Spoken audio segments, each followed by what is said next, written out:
இந்த மேகதாது பிரச்சனையை பற்றி உரிய நேரத்தில் ஒரு சரியான முடிவெடுத்து மாண்புமிகு முதலமைச்சர் அவர்கள் ஒரு தனி தீர்மானத்தை முன்மொழிகிறார். அந்த தீர்மானத்தை முன்மொழிந்து விரிவாக விளக்கமாக அவர் படித்த பிறகு காலையில் என்னிடம் வந்து மாண்புமிகு எதிர்கட்சி கொறடா அவர்கள் கட்சியின் சார்பில் மாண்புமிகு எதிர்கட்சி தலைவர் இதில் ஒரு திருத்தத்தை கொடுக்க விரும்புகிறார் என்று அறிவிக்கிறார்கள். நான் பார்த்தேன், உடனே படித்தேன்.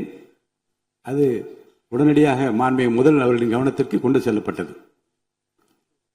மாண்புமிகு முதல்வர் அவர்கள் அந்த திருத்தத்தில் உள்ள நியாயத்தை உணர்ந்து அவர்கள் அதை எப்படி ஏற்றுக்கொள்ளலாம் என்று உடனே அதிகாரிகளோடு விவாதித்து ஒரு சரியான முடிவை எடுத்து அந்த திருத்தங்களோடு அந்த தீர்மானம் இந்த அவையிலே முன்மொழியப்பட்டது. மாண்புமிகு அனைத்து இந்திய அண்ணா திராவிட முன்னேற்ற கழகத்தினுடைய தலைவர் இங்கே பேசுகிற போது இது ஒரு பெரிய உரிமை, மேகதாது பிரச்சனை உரிமை மீறப்பட்டது என்கின்ற வகையில் இந்த திருத்தத்தை பற்றி பேச அவர் முனைந்தார்கள்.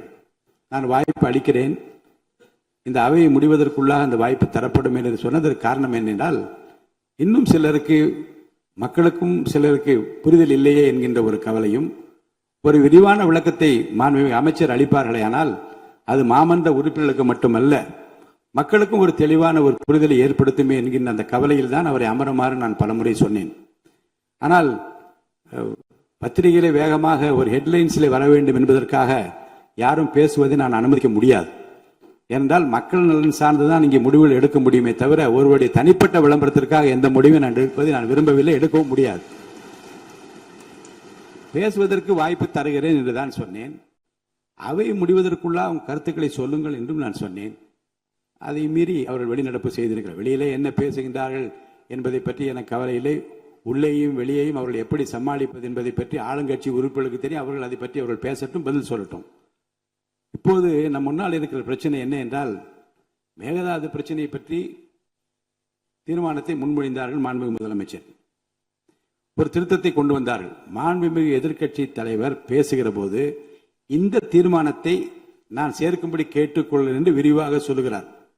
இப்போ அனைத்து இந்திய அண்ணா திராவிட முன்னேற்ற கழகத்தினுடைய சட்டமன்ற கட்சி தலைவர் அப்போதே கையை உயர்த்தி இந்த தீர்மானத்தை எங்களுக்கு உடன்பாடு இல்லை, இதை நாங்கள் ஏற்றுக்கொள்வதாக இல்லை என்று அவர் கருத்து சொல்லியிருக்கலாம், சொல்லவில்லை. நம்ம அதில் முதல் கருத்து. இரண்டாவது, திருத்தங்கள் ஏற்றுக்கொள்ளப்பட்ட பிறகு நான் படிக்கிறேன், திருத்தங்களுடன் இந்த தீர்மானம் ஏற்றுக்கொள்ளப்படுகிறது என்று மாண்புமிகு முதலமைச்சர் அவர்கள் படிக்கிறார்கள். அப்போது நான் வாக்கெடுப்புக்கு விடுகிற போது திருத்தங்களுடன் இது வாக்கெடுப்புக்கு விடப்படுகிறது என்று நான் சொல்லுகிற போதே கையை உயர்த்தி இதில் எங்களுக்கு உடன்பாடு இல்லை, நிறுத்துங்கள் என்று சொன்னால் நிறுத்தி இருப்போம். என்ன விவாதம் என்று விவாதம் ஒருவேளை தொடர்ந்திருக்கலாம், மாறுபட்ட கருத்து வந்திருக்கலாம், கருத்து அந்த வேறுபாடுகளை கலைந்து என்ன வகையில் செய்யலாம் என்பதை பற்றி கூட விவாதித்திருக்கலாம். இப்போது நம் முன்னாலே உள்ள பிரச்சனை, மாண்புமிகு முதலமைச்சர் ஏகமனதாக தமிழ்நாட்டில் மக்கள் விரும்புகிற, மக்கள் ஏற்றுக்கொள்கிற, நம்முடைய உரிமையை பாதுகாக்கிற ஒரு தீர்மானத்தை கொண்டு வந்து ஏகமனதாக எல்லோரும் ஒன்று சேர்ந்து எல்லா கட்சிகளை சேர்ந்தவர்கள் நமக்காக நிற்கின்றார்கள் என்று மக்கள் நம்புகிற ஒரு பிரச்சனையில் இதை போல் ஒரு உரிமை பிரச்சனை என்ற வேறு பிரச்சனைகளை திசை திருப்ப முயற்சிப்பதும் அதை பற்றி பேசுவதும் உகந்ததல்ல. அதை நான் ஏற்றுக்கொள்ள முடியாது என்பதை நான் தெரிவித்துக் கொள்கிறேன்.